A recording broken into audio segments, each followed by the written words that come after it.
Hello students, आज अपन आगे के क्वेश्चन सोल्व करेंगे डिवीजन एल्गोरिथम के। जो अपन ने कल भाग की विधि देखी थी अपन ने कि एक बहुपद को दूसरे बहुपद से भाग कैसे लगाते हैं, एक पॉलिनोमियल का दूसरे पॉलिनोमियल में डिवाइड कैसे करते हैं। ठीक है, तो उसी जो मेथड है उसी को अपन बोले विभाजन एल्गोरिथम या डिवीजन एल्गोरिथम। मतलब विभाजन की जो प्रोसेस है वो कैसे हो रही है, मतलब जो भाग देते हैं वो कैसे होता है। ठीक है, बहुत आसान था, अपन ने देखा था, उसमें आपने कमेंट भी नहीं करे, किसी ने पूछा भी नहीं कैसे सोल्व हो रहे हैं। ठीक है, आपको नोट्स भी बनाना है, मैं चेक भी करूंगा कुछ टाइम में, स्कूल अगर चालू होती है तो, और नहीं तो भी मैं आपसे नोट्स की फोटोकॉपी मेरे को सेंड करना है आपने।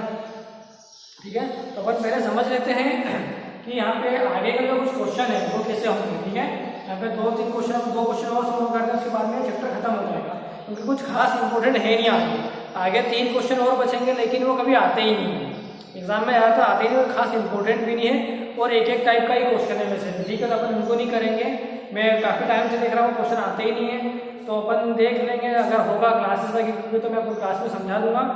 ऑनलाइन में आप सिंपल से क्वेश्चन समझ लेते हैं। ठीक है, अगर क्लासेस लेंगे तो उसको डिस्कस कर लेंगे हार्ड थोड़े से समझने में, तो मैं आपको समझा दूंगा जब भी क्लासेस लगेगी तब। अभी अपन 2 क्वेश्चन और देखते हैं आगे के, उसके बाद में आपका जो चैप्टर है वो कंप्लीट हो जाएगा, चैप्टर 2। ठीक है, तो अपन ने यहाँ पे देखा था डिवीजन एल्गोरिथम या विभाजन की एल्गोरिथम या विभाजन की प्रक्रिया, तो वो कैसे हुए क्वेश्चन और है। ठीक है, आपको मैंने कुछ क्वेश्चन सोल्व करवाए थे, शायद 1 या 2 क्वेश्चन करवाए थे मैंने, एग्जाम्पल के क्वेश्चन भी करवाए थे। उसके बाद में अपने क्वेश्चन सोल्व करते हैं 2.3 में। ठीक है, 2.3 में जो पहला है, पहले का कौन सा वाला सवाल, तीसरा सवाल करते हैं। ठीक है, पहले का तीसरा सवाल, या फिर अपने काम कर इधर से देख ले सवाल, तो इधर कर लेते हैं। आपने करना पहले वाले क्वेश्चन में 3 क्वेश्चन है, पहले वाले के अंदर 3 है, 3 में से शायद मैंने आपको कल 1 करवाया था, बाकी आपने ट्राई करना दो। ठीक है, दूसरा क्वेश्चन है, दूसरा क्वेश्चन को सोल्व करते हैं अपन। दूसरा क्वेश्चन ये है कि पहले बहुपद से दूसरे बहुपद को भाग करके जांच कीजिए कि क्या प्रथम बहुपद द्वितीय बहुपद का एक गुणनखंड है। मतलब आपको फर्स्ट पॉलिनोमियल का से सेकंड पॉलिनोमियल में डिवाइड करना है और चेक करना है कि क्या फर्स्ट वाला पॉलिनोमियल सेकंड वाले पॉलिनोमियल का एक फैक्टर है क्या। ठीक है, इंग्लिश में क्वेश्चन ऐसा बनेगा, मेरे पास बुक हिंदी की है लेकिन मैं आपको इंग्लिश में भी समझा दूँ, पूरा क्वेश्चन में लिख के नहीं समझा सकता आपसे। ठीक है, लेकिन क्वेश्चन में हिंट में आपको देता हूँ क्या है, कुछ इस टाइप से क्वेश्चन है। क्वेश्चन नंबर 2 है और 2 का अपन कर रहे हैं फर्स्ट वाला। ठीक है, 2 का फर्स्ट वाला क्वेश्चन ये है t² - 3 और फिर कॉमा लगा हुआ है, फिर आगे लिखा है 2t⁴ plus 3t⁴ minus 2t⁴ minus 9t minus 12। ठीक है, तो ये 2 बहुपद है इसके अंदर। ठीक है, 2 बहुपद है और 2 पॉलिनोमियल है। एक पॉलिनोमियल कौन सा आ जाएगा, एक पॉलिनोमियल ये है और एक पॉलिनोमियल ये है। क्वेश्चन ये है कि आप पहले वाले बहुपद से दूसरे वाले बहुपद में भाग लगाओ और पता करो कि क्या ये वाला इसका एक गुणनखंड है क्या, मतलब ये वाला बहुपद इसका गुणनखंड है क्या। ठीक है, इंग्लिश में बोलेंगे तो ऐसा, ये वाले पॉलिनोमियल से इस वाले पॉलिनोमियल में डिवाइड करना है और पता लगाना है कि क्या ये वाला पॉलिनोमियल इस वाले पॉलिनोमियल का फैक्टर है क्या। ठीक है, तो फैक्टर का मतलब क्या है, या हिंदी में तो गुणनखंड का मतलब क्या है। गुणनखंड या फैक्टर वो चीज होते हैं जब अपन डिवाइड करते हैं तो जिस नंबर में पूरा डिवाइड चले जाता है वो उस नंबर का फैक्टर कहलाता है, गुणनखंड कहलाता है। जैसे मैं आपको एक उदाहरण दूं, मैंने लिखा था क्या 14, तो 14 को मेरे को 2 से डिवाइड करना है, ऐसा मतलब ये 2 से हमको भाग करना है 14 में, जैसा अपन इससे डिवाइड कर रहे हैं इसके अंदर, तो ये 2 इसका अगर फैक्टर है, इसका ये वाला पॉलिनोमियल अगर इसका फैक्टर होगा, गुणनखंड होगा, तो इसका जो रिमाइंडर है शेषफल क्या आना चाहिए, 0 आना चाहिए। तो देखो कैसा अपन करते हैं, कैसे करते हैं। ठीक है, 2 7 का 14 माइनस 7 का 0 आ गया, तो ये कौन है, ये है शेषफल रिमाइंडर। तो अपन को मालूम होने पड़ा कि 2 जो है इस 14 का क्या है, एक गुणनखंड है, एक फैक्टर है। तो फैक्टर क्या होता है, फैक्टर वो होते हैं जब हम डिवाइड करते हैं, तो अगर उससे डिवाइड करने पे शेषफल 0 आ जाता है तो वो क्या होता है, फैक्टर कहलाता है। अब मैं इसमें किससे डिवाइड करूँ, 14 में डिवाइड करूँ किससे, 3 से, तो 14 का फैक्टर है क्या, चेक करते हैं अपन, डिवाइड लगाते हैं, 3 चौक 12, 4 बार में जाएगा क्या, अब डिवाइड नहीं जा रहा है, तो क्या 3 का पूरा डिवाइड जा रहा है क्या 14 में, 3 से 14 डिविजिबल नहीं है, अब डेसिमल में जाएगा, लेकिन पूरा जो रिमाइंडर है यहाँ पे जो रिमाइंडर में जीरो नहीं आएगा, शेषफल शून्य नहीं आ रहा। जब भी शून्य आ जाए ना, जिस भी भागफल में शेषफल शून्य बचे, इसका मतलब ये जो भाजक है इसका एक गुणनखंड है, एक फैक्टर है, ये परिभाषा है गुणनखंड की या फैक्टर होने की। ठीक है, एग्जाम्पल हो देखो, मैं 14 में डिवाइड कर रहा हूँ किससे, 7 में, तो 7 टू द 14 क्या आया, शेषफल आया शून्य, रिमाइंडर क्या आया 0। इसका मतलब 7 14 का गुणनखंड है, 7 इज द फैक्टर ऑफ 14। आपको ये पता करना है कि क्या ये फैक्टर है इसका, ये वाला बहुपद इसका गुणनखंड का। तो अपन क्या करेंगे, भाग लगा के देखेंगे। तो भाग लगाने पे अगर शेषफल शून्य आ जाता है लास्ट में, रिमाइंडर 0 आ जाता है, इसका मतलब ये वाला इसका फैक्टर है, तो नहीं तो नहीं होगा अदरवाइज। ठीक है, जैसे एग्जांपल और देखो, मैंने डिवाइड लगाया इसमें 24 में, किससे डिवाइड लगा रहा हूं मैं, 3 से, तो 3 से डिवाइड करा के देखेंगे, कैसे लगाएंगे, 3 एग्जाम 24, ये क्या आ गया 0, इसका मतलब 3 क्या है, 3 जो इसका गुणनखंड है। ठीक है, 3 जो इसका गुणनखंड है। ठीक है, और देखो एग्जाम्पल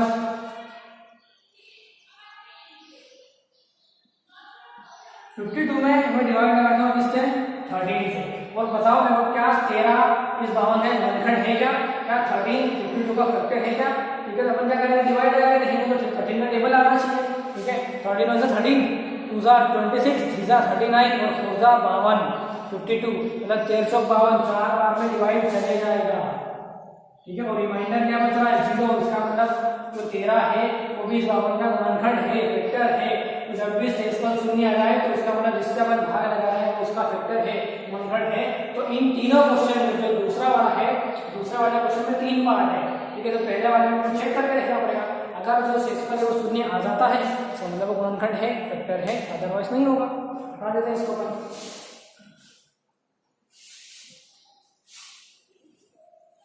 चलो, तो अब क्या करना है अपन को, अब डिवाइड लगा के देखना है अपन को। ठीक है, डिवाइड किसमें लगाएंगे, इसमें लगाएंगे, इससे। ठीक है, तो लगाते हैं अपन डिवाइड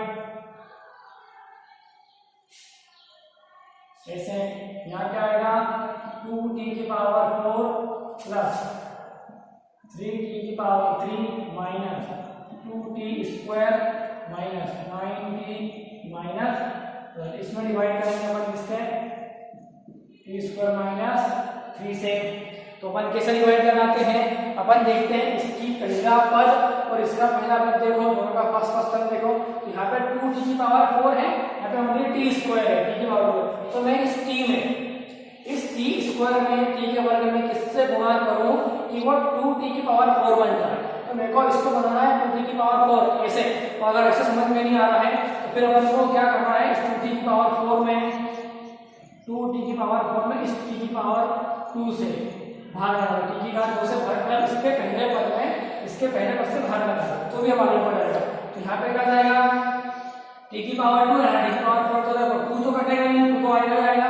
ठीक है, अब t की पावर 4 में 2 की पावर 2 कट जाएंगे, यहाँ पे क्या आएगा t की पावर 2, t की घात 2, इसका मतलब 2t की घात 2 से गुणा करना पड़ेगा आपको। ठीक है, 2t की पावर 2 का गुणा करेंगे t की घात 2 में, तो जब जाके अपन को ये मिलेगा। ठीक है, तो 2 का यहाँ गुणा होगा तो 2 जाएगा। ठीक है, t स्क्वायर का t स्क्वायर से मल्टीप्लाई करेंगे तो t की पावर 4 आएगी। जब आधार समान हो तो गुणा में घातें जुड़ जाती है, और जब आधार समान है तो भाग में घातें घटती है। यहाँ पे आधार समान है तो भाग में घातें क्या हो गई, घट गई ना, 4 में से 2 घट गई तो 2 आएगी। ठीक है, ये रूल है, अपन 6 7 में पढ़े हुए हैं, 7 8 में भी है। ठीक है, इनको ध्यान रखना तभी समझ में आएंगे सवाल। ठीक है, अब इसमें गुणा है तो इसमें भी मल्टीप्लाई करना पड़ेगा, तो 2 3 6।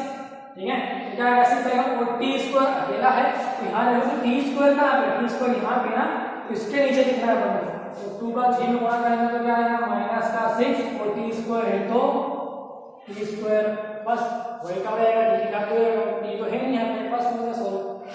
अब ये लाइन लगाएंगे ऐसे, फिर क्या करेंगे, माइनस का चिन्ह लगाते हैं, लगाते ना फिर। ठीक है, अब जब माइनस का साइन लगाएंगे, ये प्लस का था, अब ये माइनस का बन गया, ये माइनस का है तो बन जाएगा प्लस का, तो ये प्लस का है, ये माइनस का, 2t में से 2t जाएगा तो 0 बचेंगे ऐसे। ठीक है, अब ये 3t के में से कुछ घटने वाला है नहीं, कुछ है ही उसके लिए, उसको सीधा उतार लो, क्या जाएगा 3t क्यूब। अब ये माइनस का 2t है, ये प्लस का 6t स्क्वायर है, तो 6 में से 2 घटेंगे तो 4 बचेंगे, 4 बचेंगे कौन सा प्लस के, क्योंकि 12 नंबर प्लस का है। ठीक है, तो क्या आएगा 4t स्क्वायर वर्ग और माइनस 9t सेम आएगा और माइनस का 12 भी सेम आएगा। अब देखो यहाँ पे 0 इसको मत देखो, ठीक है, इसको नहीं मिलेगी तो भी चल जाएगा, ऐसा बस इसको उखल मत बढ़ जाएगा। ठीक है, अब यहाँ पे 3t क्यूब है, ठीक है, और आपके पास यहाँ पे क्या t स्क्वायर है। अब फिर से सोचो, फिर से पता लगाओ कि मैं इस t के स्क्वायर में, t के वर्ग में किससे गुणा करूं कि वो 3 की घात 3 बन जाए। किससे गुणा करें तो देखो 3 तो आना ही चाहिए, यहाँ पे 3 है, तो यहाँ पे आएगा प्लस 3। हमें प्लस का क्यों ले रहा हूं, क्योंकि ये प्लस का चाहिए ना, प्लस का 3 की स्क्वायर चाहिए, यहाँ प्लस का ही नाम आएगा। तो 3t यहाँ पे एक वर्ग, यहाँ पे एक, यहाँ पे आ जाएगा, दोनों गुणा होगा 3 में, 3 आ जाएगा। ठीक है, तो यहाँ 3 का मल्टीप्लाई करेंगे यहाँ पे, तो यहाँ 3 आएगा, t का मल्टीप्लाई t स्क्वायर होगा तो t का क्यूब बन जाएगा वो ऐसा। अब 3t का मल्टीप्लाई 3 होगा तो क्या बन जाएगा 9t बन जाएगा। प्लस का 3 माइनस का 3 माइनस का 9 आएगा, तो वो आएगा t। समान राशियों को समान राशियों के नीचे लिखना है, सेम क्वांटिटी को सेम क्वांटिटी के साथ में, स्क्वायर वाले स्क्वायर वाले के साथ में, सिंगल वाले सिंगल के साथ में, घात 3 वाले घात 3 के साथ में, क्यूब वाले। ठीक है, फिर से माइनस का साइन लगाएंगे, ये लगाया तो ये बन जाएगा प्लस का। ठीक है, फिर 3t क्यूब में से 3t को माइनस हो जाएंगे 0। ठीक है, ऊपर क्या बचा 4t स्क्वायर, ये प्लस का 4t, तो 4t स्क्वायर प्लस का, ये प्लस के 90 है, माइनस का 90, ये बन जाएंगे 0, खत्म। ठीक है, ऊपर से बचेगा माइनस का 12। ऐसा अलग से 0 लिखने की जरूरत नहीं है, बस इनको आपको समझ में आ जाए, उसको लिखो ही मत इस तरह काट दो फिर। ठीक है, काटना है कि लिखने वाला जरूरत है, अगर आप बुक में एग्जांपल देखोगे तो हमने उन्होंने क्या किया है, डायरेक्ट उसको लिखा ही है। मैं समझ जाऊंगा कि 0 हो गया है, तो ये भी क्या हो जाएगा 0 हो जाएगा। अब बचा क्या 4t स्क्वायर माइनस 12। अब मैं क्या करूँ, हाँ फिर से 4t स्क्वायर आ गया, ये प्लस का ये प्लस का ये प्लस का आएगा, मतलब मैं क्या करूं इस t स्क्वायर में एक ही घात 2 में किससे गुणा करूं कि प्लस 4t स्क्वायर आ जाए। यहाँ पे t स्क्वायर है, यहाँ पे t स्क्वायर है, तो t तो आएगा नहीं, तो कौन 4 से ही मतलब घर में यहाँ पे कौन आएगा, वो भी आएगा 4, तो 4 का मल्टीप्लाई करेंगे t स्क्वायर में तो क्या आ जाएगा 4t स्क्वायर। ठीक है, अब 4 का मल्टीप्लाई इस 3 के ऊपर तो बनेगा माइनस के 12 जैसा इस टाइप से, फिर माइनस का साइन लगाएंगे, ये वाला साइन बदल जाएगा। अब 4t स्क्वायर ये भी आएगा 0, ये भी आएगा 0। ठीक है, 4 से 4 आएंगे 0, 12 से लगाएंगे 0, तो रिमाइंडर क्या आ गया, शेषफल क्या आ गया, शून्य आ गया। इसका मतलब क्या है, इसका पूरा पूरा भाग चलेगा इसके अंदर, इससे अपने पूरा डिवाइड चलेगा। इसका मतलब ये वाला बहुपद इस वाले बहुपद का गुणनखंड है, मतलब ये वाला पॉलिनोमियल सरल पॉलिनोमियल का क्या है, एक गुणनखंड एक वेक्टर है। तो आप इंग्लिश में लिखना, हिंदी वाले हिंदी में लिखेंगे कि बहुपद ये इसका एक गुणनखंड है, polynomial this is a factor of this polynomial, ऐसा इंग्लिश में लिखना है। ठीक है, और थोड़ा सा आगे देखते हैं। एक क्वेश्चन ये किया अपन ने, एक क्वेश्चन मैं आपको और करवाता हूँ, जो मैंने क्वेश्चन करवाया है इसको आपने क्वालिटी देखना, ऐसा नहीं कि मैंने करवा दिया और आपने नोट कर लिया। ठीक है, इनको ट्राई करो तभी समझ में आएगा, क्योंकि ऑनलाइन क्लासेस चल रही है, हो सकता है आपको समझ में नहीं भी आ रहा हो, किसी को आ भी रहा है, जो कि क्वेश्चन में डायरेक्ट अपन है तो सही सामने की आपको प्रॉब्लम पूछ लूँ। ठीक है, तो आप कमेंट करके पूछो वीडियो के बाद में। ठीक है, एक क्वेश्चन अपन ने सोल्व कर लिया, एक क्वेश्चन अपन और सोल्व करते हैं। ठीक है, फिर चैप्टर अपना कंप्लीट हो जाएगा, तो अपन चैप्टर नंबर 3 स्टार्ट करेंगे। बता दूं इसको नोट करो, इसको डबल से सोल्व करना अपने एंड से। देखिए सारे क्वेश्चन अपने तरफ से सोल्व करके दिखा करो।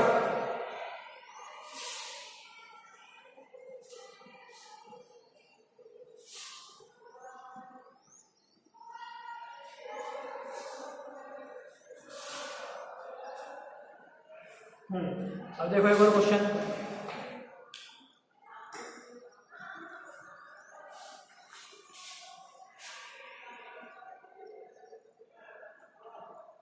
अपन करते हैं थर्ड वाला।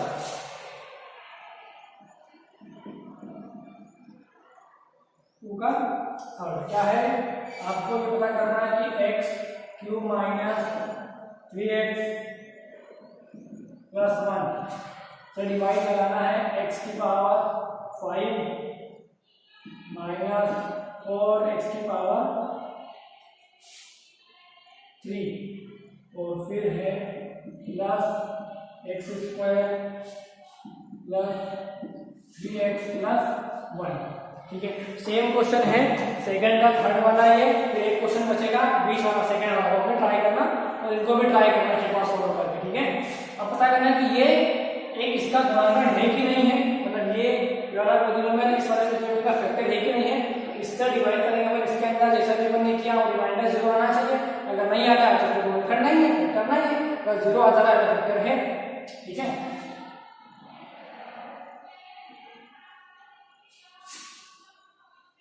ये जाएगा x की पावर 5 माइनस 4 x की पावर 3 प्लस x की पावर 2 प्लस 3x प्लस 1। ये x की घात 5 है, x की घात 3 है, x की घात 2 है, यहाँ पे सिंगल x है। यहाँ देखो x की घात 3 माइनस 3x प्लस 1 अब डिवाइड लगाए, फिर से क्या करेंगे, इसके पहले पद को देखो और इसके पहले पद को देखो। यहाँ पे x की पावर 3 है, यहाँ पे x की घात 5 है, तो मैं x की घात 3 में किससे गुणा करो कि वो x की घात 5 बन जाए, तो किससे करेंगे, x की घात 2 से गुणा करेंगे, तभी तो ये बनेगा ना x की घात 3 गुणा x की घात 2, अब जाके मिलेगा x की घात 5। ठीक है, जैसे मैं ये आपसे पूछूं कि मैं इस 2 में किससे गुणा करूं कि 12 मिले मेरे को, ऐसे ही अपन वहां पे तो किससे 6 से गुणा करें, 6 गुना 12 तो 12 आएगा ना, तो ऐसे ही तो पता करना है कि x की घात 3 में किससे गुणा करूं कि x की घात 5 आ जाए, मतलब इस 2 में किससे गुणा करूं कि 12 आ जाए, 6 से गुणा करेंगे। और अगर ऐसे समझ में नहीं आ रहा है तो क्या करो, इसकी पहली 12 में 2 से गुणा करें तो क्या आएगा 6 आ जाएगा यहाँ। वैसे ही यहाँ पे भी करें, x की घात 5 है, इसमें x की घात 3 से डिवाइड कर दो तो 5 में से 3 जाएंगे तो x की घात 2 बचेगी, वही आंसर आएगा यहाँ पे x की पावर 2 बस। ठीक है, तो x की पावर 2 से करेंगे तो x की पावर 2 का मल्टीप्लाई करेंगे, यहाँ क्या आ जाएगा x की पावर 5, फिर इसका मल्टीप्लाई इसमें भी होगा, यहाँ पे आएगा माइनस 3 x की पावर 3, एक पावर ये रही, एक पावर 3 हो जाएगी, 3 वाला यहाँ पे, तो मैं 3 वाले को 3 वाले के साथ कर लूंगा। ठीक है, अब x स्क्वायर है तो प्लस करने भी गुणा होना है, इसमें मल्टीप्लाई करेंगे तो क्या आ जाएगा प्लस x स्क्वायर, ये की है यहाँ आएगा, इसको क्लोज कर दो, माइनस का साइन लगाएंगे ऐसा, ये माइनस का ये प्लस बन जाएगा, ये प्लस का माइनस बन जाएगा, ये प्लस का सामने ये माइनस का बन जाएगा। ठीक है, चलो x की पावर 5 में से x की पावर 5 देंगे तो 0 हो जाएंगे। ठीक है, लिखना है इसको, ये माइनस के 4 है और ये प्लस के 3 है। ठीक है, अब नया चिन्ह आएगा, इसका नया साइन है, तो 4 में से 3 घट जाएंगे और साइन कौन सा आएगा, बड़े नंबर का 4 वाला है, तो 4 का माइनस का आएगा x की पावर 3, ये प्लस का x स्क्वायर है, ये माइनस का x स्क्वायर, ये भी क्या बनेंगे 0, बराबर में से बराबर घटेंगे तो 0 आएगा ना, एक प्लस का एक माइनस का कट जाता है, ऐसा ऐसा सोल्व करते हैं ना, x square minus x square cut जाता है ऐसा, यहाँ पे भी ऐसा, लेकिन काटना नहीं आएगा, उसको लिखना ही नहीं। ठीक है, हटा दो, अब बचता है तुम्हें प्लस ये 3x और ये प्लस 1 ये। ठीक है, अब देखो अब क्या करें अपन, बता दो, अभी तक मैंने कहा था कि इसका और उसका चिन्ह एक जैसा आया तो यहाँ पे प्लस का आएगा। अब देखो इसका पहला टर्म और इसका पहला टर्म दोनों के चिन्ह अलग अलग आ गए, तो यहाँ पे कौन आएगा, माइनस का ही आएगा। ठीक है, अगर दोनों प्लस के हैं तो भी प्लस का आएगा, दोनों माइनस के तो भी हम प्लस ले आएगा। ठीक है, तो अगर ऐसे समझ में नहीं आ रहा है तो ऐसे समझो, आप क्या समझो कि मैं इस x की घात 3 में किससे गुणा करूं कि माइनस की x की घात 3 आ जाए, इस x स्क्वायर में किससे मल्टीप्लाई करूं कि माइनस x क्यूब बन जाए, तो किससे करेंगे, -1 से मल्टीप्लाई करना पड़ेगा, इसका x की पावर 3 में, तब जाके बनेगा -x की पावर 3, और ऐसे नहीं आ रहा है तो ये करो, इसके पहले टर्म में ऐसा है, इससे डिवाइड करो। ठीक है, तो ये कट जाएगा, बचेगा कौन, -1 बचेगा, ऐसा तो यहाँ पे कौन आएगा -1, इस -1 से मल्टीप्लाई करेंगे x की घात 3 में तो क्या आएगा -x की घात 3, फिर -1 का मल्टीप्लाई -3x में करेंगे तो प्लस का 3x आएगा, फिर -1 का मल्टीप्लाई प्लस 1 में करेंगे तो भी माइनस का 1 आएगा। ठीक है, कुछ प्रॉब्लम तो नहीं है, देख लेता हूँ साइन वाइन। हाँ, ठीक है चलो सही होगा जो भी होगा। माइनस साइन लगाएंगे, जैसे ही माइनस साइन लगाऊंगा ये वाला माइनस बन जाएगा प्लस, ये वाला प्लस बन जाएगा माइनस, ये वाला माइनस बन जाएगा प्लस। तो ये तो 0 हो जाएगा, ये भी हो जाएगा 0, लेकिन ये प्लस का 1 प्लस का 1 बन जाएगा क्या 2। तो रिमाइंडर क्या आ रहा है आखिर में 2 आ रहा है, मतलब इस पर कुछ ना कुछ बच रहा है, रिमाइंडर बच रहा है। इसका मतलब ये वाला ये वाला इसका फैक्टर नहीं है। अगर यहाँ पे 0 आ जाता तो फैक्टर है, तो अगर ये 2 आ गया तो ये फैक्टर नहीं है। ठीक है, तो आप आपने बाकी क्वेश्चन सोल्व करना, मैं इसका आंसर चेक कर लेता हूँ, शायद हो सकता है कोई मिस्टेक हुई अपनों से। ठीक है, तो ये इसका फैक्टर है नहीं है।